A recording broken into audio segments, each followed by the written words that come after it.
Joe and Mike back again, buildassetsonline.com. Another question for you today that we're answering.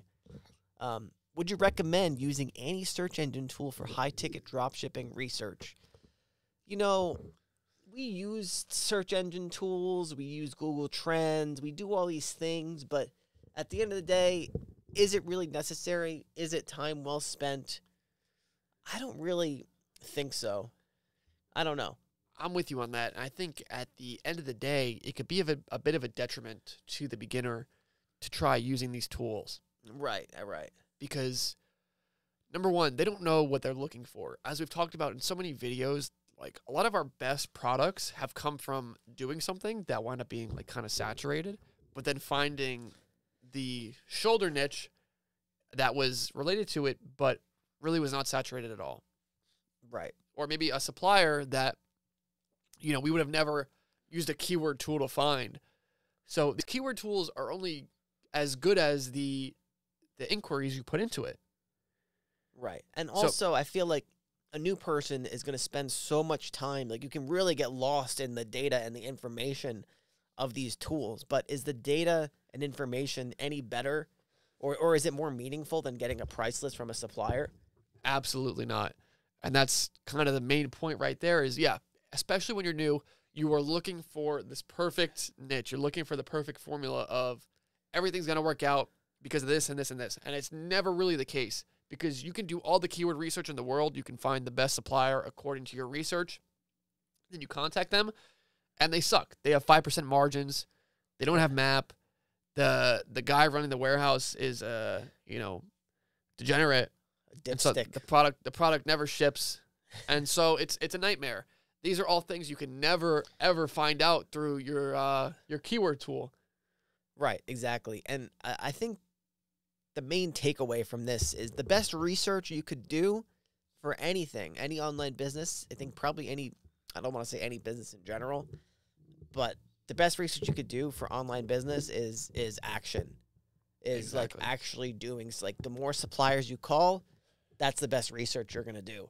If anything you're doing, like you just have to do it and see what comes back at you, especially in a case like high ticket dropshipping, where it's not like Amazon FBA where you have to buy $10,000 worth of product. And if you make the wrong decision, that could be $10,000 down the drain, but not even typically because, like if you do that with Amazon FBA, at least you could sell it at break even or half or whatever. But I think the main takeaway, Mike, for all this kind of thing, and is you have to be doing stuff where you know what you can lose and you're comfortable with losing that. In the case of high-ticket dropshipping and calling suppliers and selling a product, starting your Google ads, the worst-case scenario is you get terrible suppliers and you waste like $5,000 on ads and you're out $5,000. $5,000? We've never seen that happen. But I'm saying if you're comfortable with that outcome, then you're going to be in a great position. Right. Yeah. If you're comfortable with losing $5,000, we've never seen it. I'm not saying that that's what's going to happen or that we've seen. That would be outrageous if someone did that, which is common all the time with Facebook ads and low ticket dropshipping.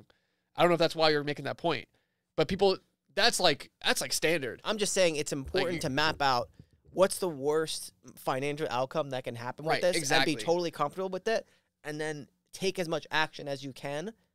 And then if you hit that threshold of, all right, I've hit this wall of I lost my $5,000, then you got to stop. Yeah, exactly. And that's really how we've approached online business. And I think that's why high ticket dropshipping is like one of the best business models that you could do, especially starting out, is because the majority of things you're going to do, there's literally no risk.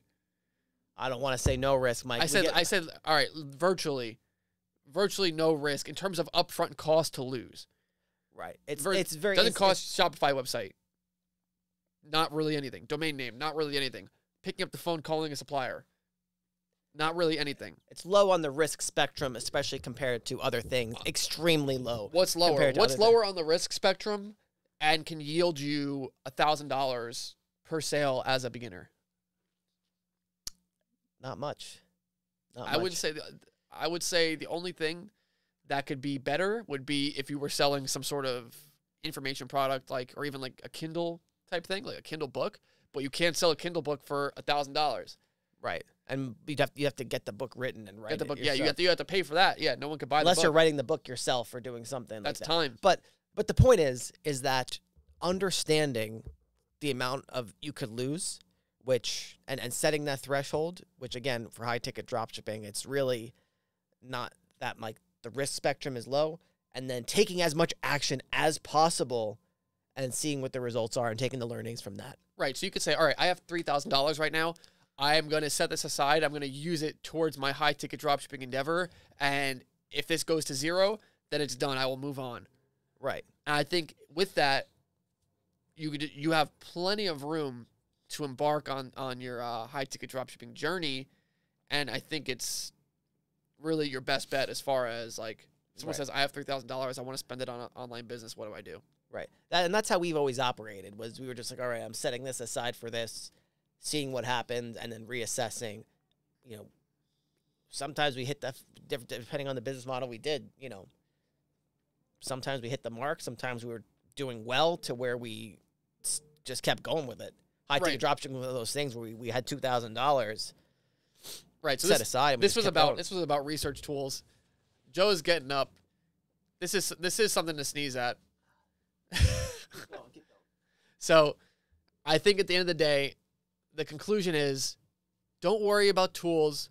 Just make the website, call the suppliers, run the ads, and you're going to get all the research you would need just from doing that versus trying to figure something out with an extraneous tool that isn't inside your business.